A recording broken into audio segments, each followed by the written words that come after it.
this is going to be so much fun. I'm ready. Happy Friday, guys. We are back. It's The Last Word, presented by Crispin Commentary. Today's episode is sponsored by Danda Road Consulting.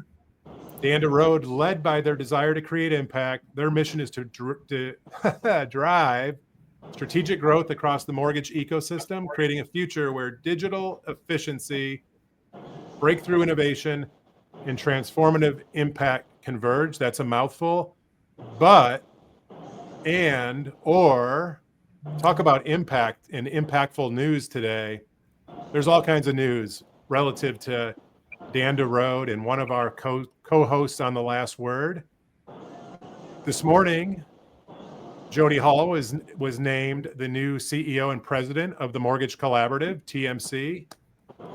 Congratulations, Jodi and TMC, and congratulations, frankly, to the members of TMC and the partners of TMC for the amazing leadership that they're about to get from our friend Jodi. So congrats to all.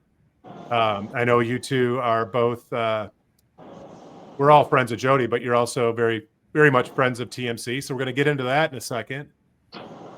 But that's not all. There's more news, guys. This is like a breaking news day. But wait, there's more.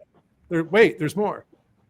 So Danda Road Consulting, Jodi's company that she started, announced as well that Bianca Bruce is been named president and chief strategy officer.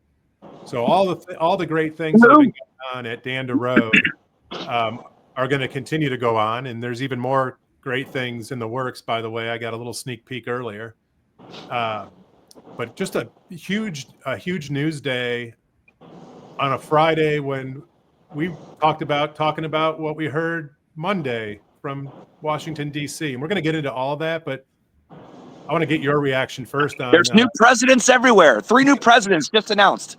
Yeah. What's up with that, guys? What do you think? I couldn't be more excited for Jodi and for Bianca, two amazing ladies that really have bright futures ahead of them and have already been contributing to the industry, to Danda Road. You know, Bianca's been involved with Danda Road and done many, many things with them. So she's just being elevated and recognized for the work that she's doing. And the same thing with Jodi. She's always been very active in TMC, supporter of both previous, presidents. And with the changes that folks have made, this was an opportunity for her to step in and be able to do more. And now I think that what that says for us is it's also our time to step up and do more. We do have 3 new presidents, 2 that we got to announce today, and one that the country selected in November. And again, I always think about whatever administration is in charge, that it doesn't matter if you voted for them, against them, if you love them, if you hate them. They are the leaders of our country, and it's still up to us. And I know, KP, you and I have talked about this. It's still up to us to handle the change and the things that need to happen in our industry and work with whoever is in whatever chair, elected, appointed, lifelong public servant, that is an employee. Whoever that is, it's our job to figure out how to work with them to help the home buying public. I would say we're coming full circle here. 4 years later, literally this month. Oh my gosh, 5 years ago. It was 2020, one of my first TMC event in New Orleans. I did 2 events back to back, and of course, that's when everyone was getting killed by New Orleans, like Mardi Gras floats. But little did they know, like thousands of us got COVID and took it back to all over the country. Yeah, exactly. Remember that? So before it was a thing. Yeah, before it was a thing. And that's where I got to, really dig in with the TMC team, and they just love and cherish Jodi. I mean, it's unbelievable. And so very, very well deserved, very good fit. I will also say that Bianca and I have worked together on Access Lending Academy, which, Jerry and Paul Gelati co-founded, which is an educational, system. They're doing some stuff with MEC right now, mortgage educators. And Bianca's been part of their marketing and messaging team from day one, and she's been great. So kudos to them. And yeah, I mean, get back to like the meat of the week, right? Our president's day one signing a bunch of executive orders, and some people tend to focus on like all the propaganda and the mainstream legacy media and post weird pictures and stuff that have nothing to do with housing. It's really mind-boggling to see literally editors like go off the rails. But I digress. I don't want to make this thing personal, but I will say, when Biden was president, what's interesting is when Biden ran against Obama the first time, I actually felt like Joe Biden was a moderate Democrat, and I really thought he could have won. And his policies on war are actually, pretty mainstream in DC. So he's not like an extreme viewpoint. Although I will say his mental decline in the last couple of years, which I never made fun of, by the way, because as I wear my dad's jacket, who passed 4 years ago as of Tuesday, I watched him face Parkinson's for 20 years, and so it was never something I wanted to make fun of President Biden about, because I know what it's like at the end of life. And to be honest, Trump's not very young either. These things, they go fast. We saw it all happen right in front of our eyes. So you kind of wonder, who was helping President Biden the last couple of years with some of the things they're doing. And but the first 90 days is supposed to be a grace period for the president, where everyone's like, all right, let's see what he's all about. Let's see what he does. But of course, the liberal mainstream media is just hammering him from day one. Just there's no let up, right? So it's a very savage world that we live in. But I'm hopeful that the animal spirits that have been awakened in the stock market and housing will bring a renewed sense of optimism, so we can thrive in 25. So let's kind of poke at some of the executive orders that are more focused on housing and real estate finance specifically. I think the good news is yesterday we were told that rates need to be lowered, so that's pretty cool. I would like some of that magic fairy dust. I'd like to be in control of that too. Yeah, it's funny because people who don't like Trump will certainly be more mean about what we're kind of joking about, right? And then people who like Trump, may say, hey, at least he's trying, right? So I mean, like, literally interest rates are what drive our business. It's literally the only thing that is the biggest headwind or tailwind. And you want more affordable housing, you lower rates, right? It's only so much else you can do. And day 3, he's like, I'm focused on lowering rates. Yeah, of course he can't wave his wand and the bond market doesn't like him and all that kind of stuff. But dude, he's focused on it. Like, how cool is that? Like, I don't know what he's gonna do or is capable of doing, but the fact that he's even talking about it in his 3rd day on the job, like, isn't that what we all want? Like, I don't care if you're a liberal or conservative. Isn't that what we all want, is lower rates? Yeah. I can can't fucking win. Go ahead, Chris.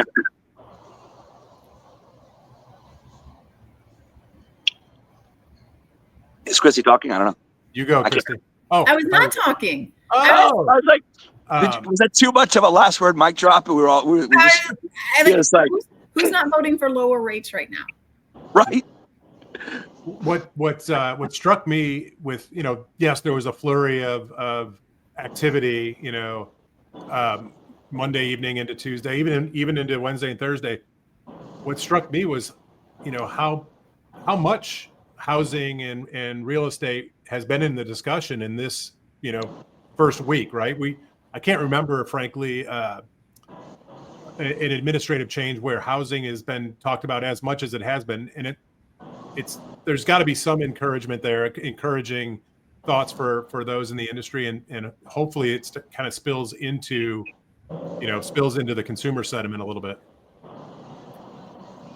Any news on the financial institutional front, Christy? Man, I know you got your finger on the pulse on the fiduciary side. What's everyone thinking after a week on the job?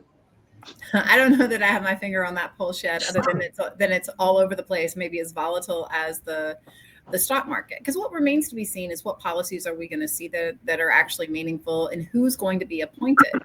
I think about our opportunity to advocate for what we need for the industry. We know that there's some significant changes happening. We've seen changes with mortgagee letters being issued. We've seen guidance changes that are really going to impact how our business operates. And as we continue to move on that front, what will those appointees do, right? I don't think, I was just trying to look real quick. I didn't see that any of our housing appointees have been confirmed yet.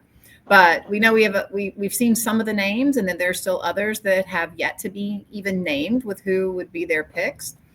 And it's really going to matter about building relationships with those guys. So as we think about, when's the first time we're all going to get to DC and start to build those relationships and make sure that they have the right education and industry knowledge. And we're starting over again, if you will, because we have a new administration, and it's not even going to be the same people that were with the Trump administration the previous 4 years. And so I feel like we had built really great relationships as an industry overall with the previous leadership there. And that we were being heard in a way that's not saying that anybody takes our opinions as 100% gospel and this is what has to be done, but we're at least able to talk about the caveats and the things that when something is implemented, this is what happens and how the impact of the industry is. And if this is what you're wanting to do, but you do this might have this consequence. And is that where you want to go? Right? It's an education process. It's not we're not lobbyists. When we go to DC, it's really not about saying, hey, this is what benefits us. It's about what benefits the consumer and what is going to, I don't want to say fix the problems, but I'll use that terminology to fix the things in the industry that we're trying to fix and to create a more level playing field and a better environment for the consumer. And we're starting all over there, and we don't know where people are coming from. We don't know what their education level is. And so now it's like time to gear up, and you just hope, hopefully it's soon that we can get some of those nominees either confirmed and the other names announced. So I'm going to, we have a lively live audience this week, guys.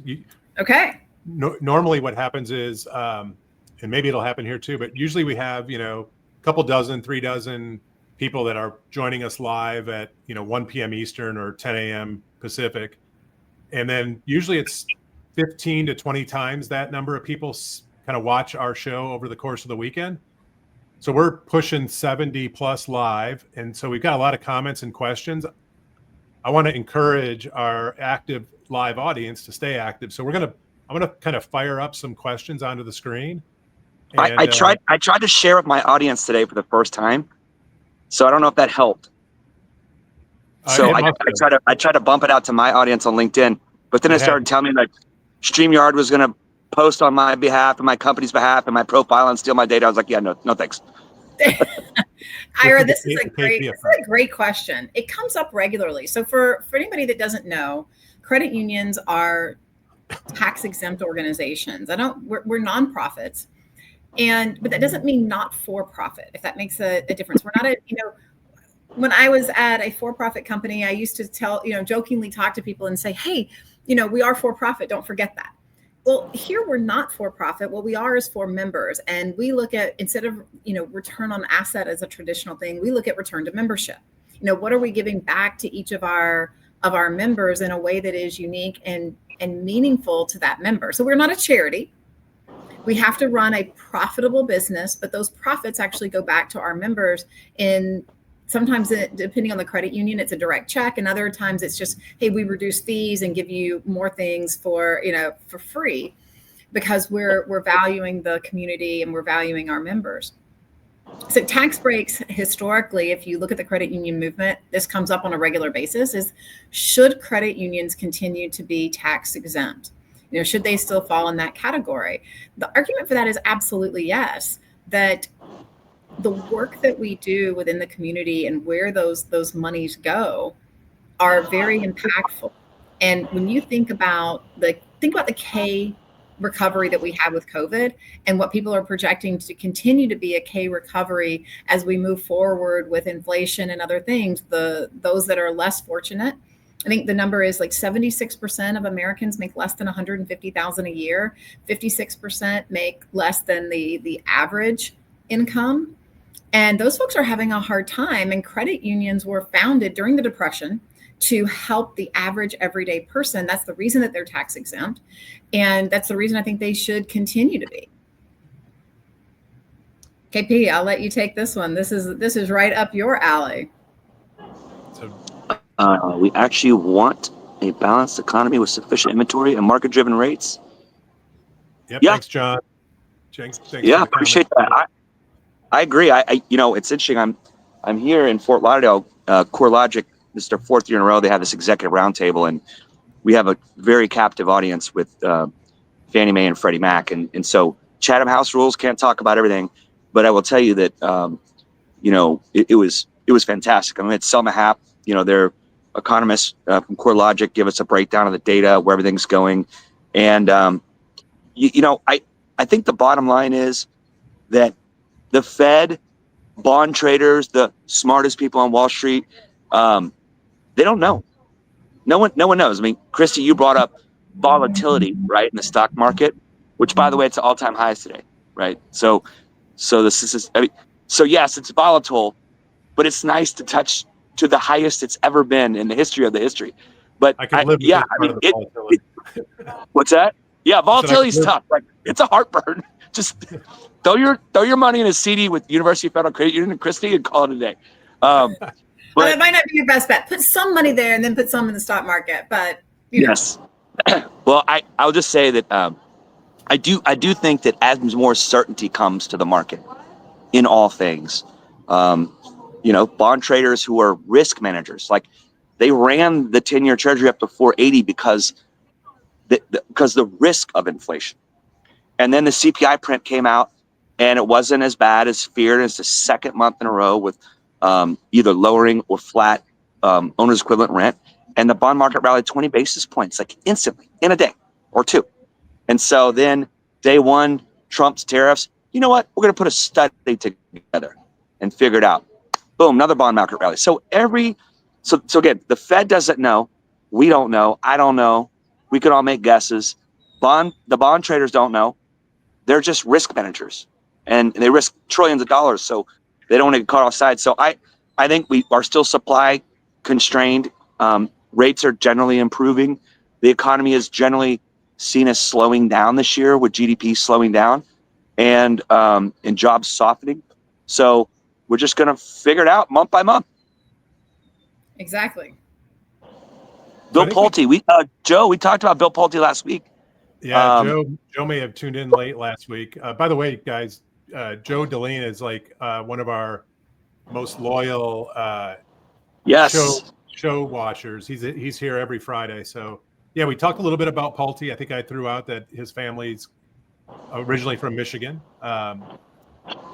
So that's shout out the Mitten State here. Yeah, no. It's been kind of quiet on that front. I haven't heard anything. Of course, I haven't been around the news today, so I don't know if you guys have heard anything around this particular nomination. I haven't. No. Sorry. Go ahead, Christy. I was going to say, it's interesting. My experience with him, and I think we've talked about him actually a couple of different times. Like, it's like, oh, great, Pulte. So we hope we're getting somebody that knows a little bit about the industry already, that because they've been around it with their family. I mean, obviously he's not the original founder. My only, I'm going to call it personal experience with him is following him on Twitter, where he is very active in giving away money, paying people's rents and helping with groceries and that kind of thing. Seems like a very generous and, seems like, because I don't know him individually, seems like he's got a good heart, and that's all we can ask for. Yeah, I like having a mortgage lending, building insider, someone who understands our business. Look, supply is probably our biggest challenge, really. And so having someone come from the building space to help figure out how can federal power cut through local and municipal building permitting processes. I'm not sure, but the average home, there's $100,000 just to open a door in America. I know, you guys know, I flip houses on the side as a side hustle, and there's just so the process. I will say, like, some cities are better than others, but there's just a lot that goes into like $100,000 just to open the door. Then you got to, build the rest of it, and that's just for like permitting and getting the land ready and all that kind of stuff. So we wonder why there's not as much affordable housing in America, and builders, I'm not saying all builders, but most builders aren't exactly focusing on let's do tiny homes or let's do a price point at, 300,000. There's almost no homes for sale under the price of 300,000 in America. I mean, it's less than less than 3.5% of the entire housing stock. And so with insurance and taxes going up, we need someone like Bill Pulte who maybe can tackle that from a supply side a little bit better. I don't know. I'm hopeful. I am with you. I'm hopeful. So I thought of a bunch of questions, that we could kind of throw out relative to the specifically to the executive orders and some of the things that we heard from this administration during the campaign, right? And so we've talked about a handful of them so far, and I think for the most part, the potential benefit that we would see in our industry and obviously for the consumers we serve. This is not a political statement, so I'm just asking the question factually. But one of the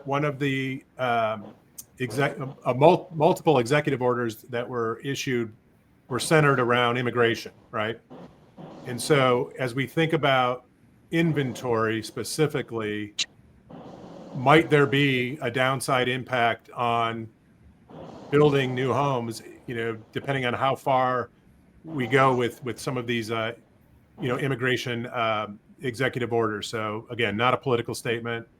No one's going to know which way I lean. So just throwing it out there for discussion, guys. It's not a political statement. It really is a statement about employment.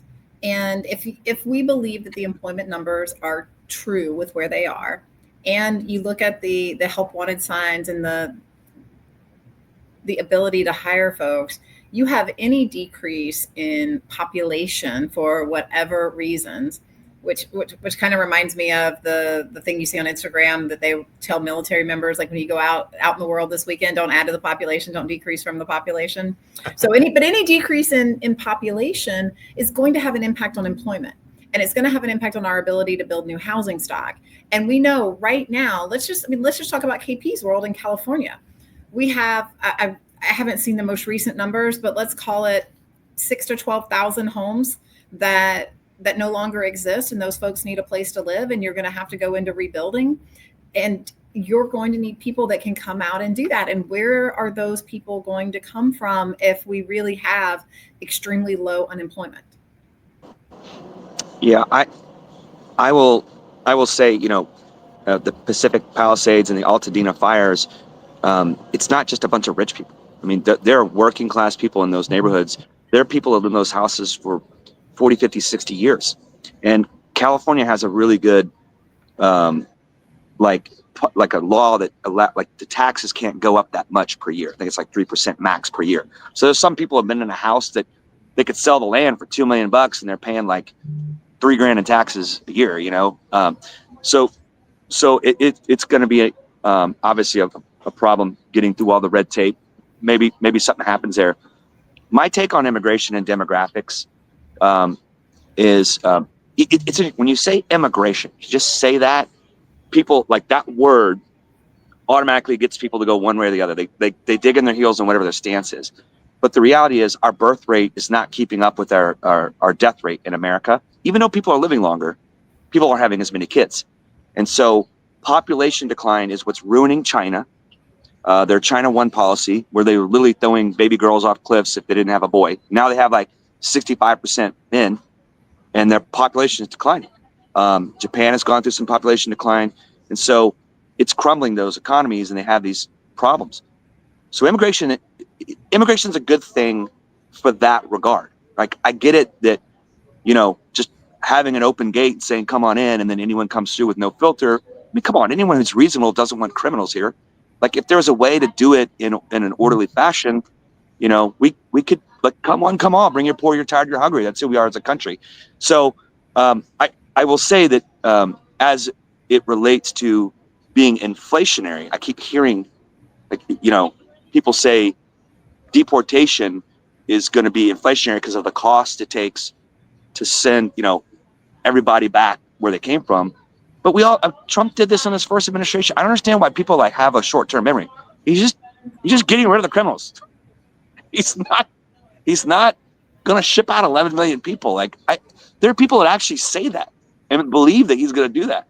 And it just, I'm like, guys, we've already seen him do this once. Anyway, so I'm not saying all of his policies are perfect and I like what he's doing, but yeah, I mean, you saw the Laken Riley Act passed unanimously.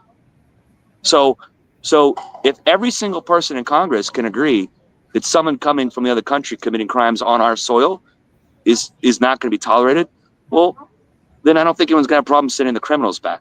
And so, but we'll see if it's inflationary or not. I don't know. I can't see how far in the future this policy will go, but past this prologue with his first presidency.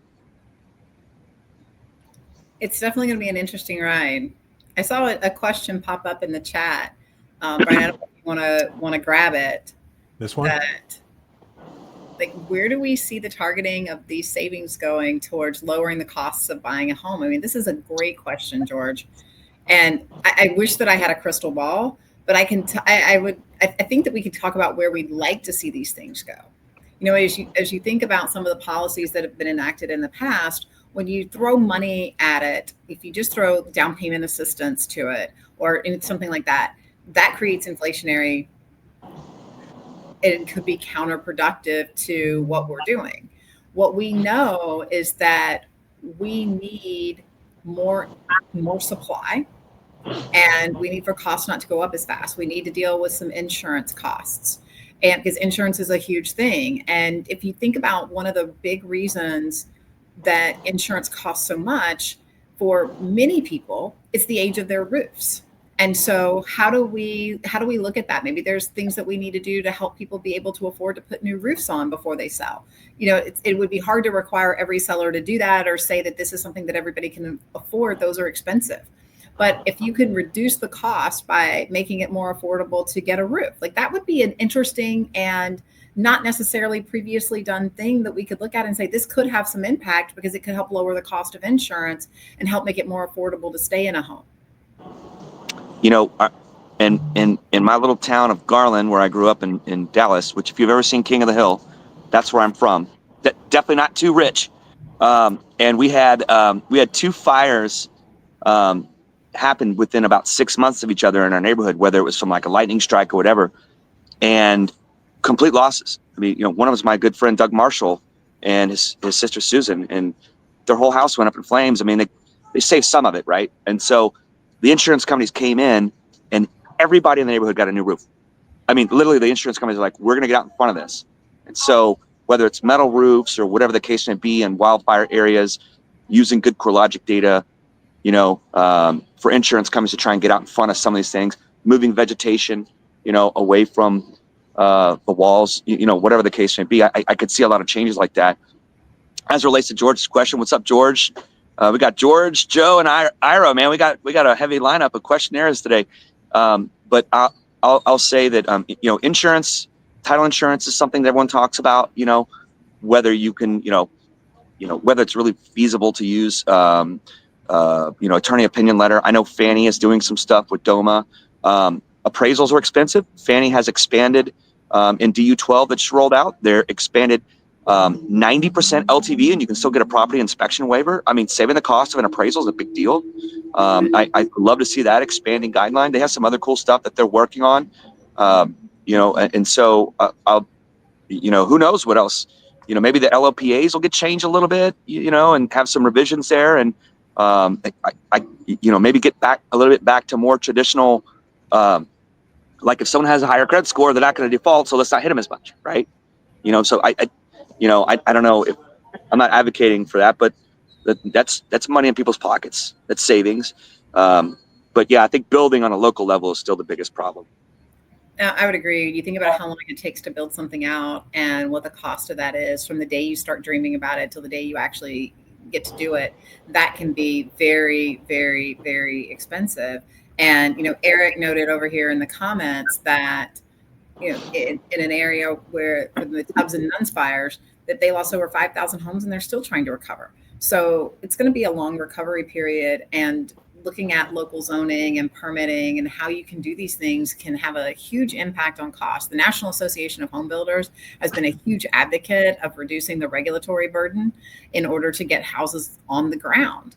Because when you have $100,000 cost just to walk in the door, as you noted earlier, KP, that makes it hard to build a house that's $150,000 that is affordable for a low-income worker. I think about the single mom who's got kids and needs a place to live. How do you build a home that they can afford when it costs you $100,000 in permitting? Wow, guys, we covered a ton of ground. It was very presidential right from the get-go. Yeah, congrats, Jodi and Bianca. That's right. Once again, congratulations to Jodi. Congratulations to the Mortgage Collaborative. Bianca Bruce, congratulations on your new leadership role at Danda Road. And while we're at it, thank you again, Danda Road, for sponsoring today's episode. If you're out there and you want to learn how Danda Road can help you with your vendor needs, visit their website, dandaroad.com. And last bit of housekeeping, this show, Robbie reminded me that it's still in its infancy. It doesn't feel that way sometimes, but then other times it certainly does. So we're going to try a couple different things to make sure everybody gets this show every week. So I put my email address up there. Shoot me an email if you'd like me to add you to our weekly recurring calendar invite, so it shows up in your calendar, and we'll update each week's calendar with that particular week's link to the show. If you've got friends, family, neighbors that are interested in this kind of talk, forward it to them as well. We'd love to have them join our show. But guys, this has been another great conversation with you two, as always. And just see you in Austin. Yeah, right. We'll see you, head out, see everybody at IMB. I hope I'm going to see, if you see me around, come up and hug me. You need 8 hugs a day just for mental maintenance. You need 12 for growth. So hug a friend while you're here in Austin, and I hope I get to see you at IMB. If you hug for 22 seconds or longer, it's therapeutic. Does this count as 1 or 20? No, I think it only counts as 1. 22-second hug. Big old bear hug. Bear hug. All come right. Here, come here, you big hug. Give me a hug, BB. Sign me up, KP. See you guys in a couple of days. Thanks again to Crispin Commentary and today's sponsor, Danda Road Consulting. See you guys. Yeah, thank you, Robbie. Thank you, Rob. Appreciate it, guys. Brian, everybody. Brian King.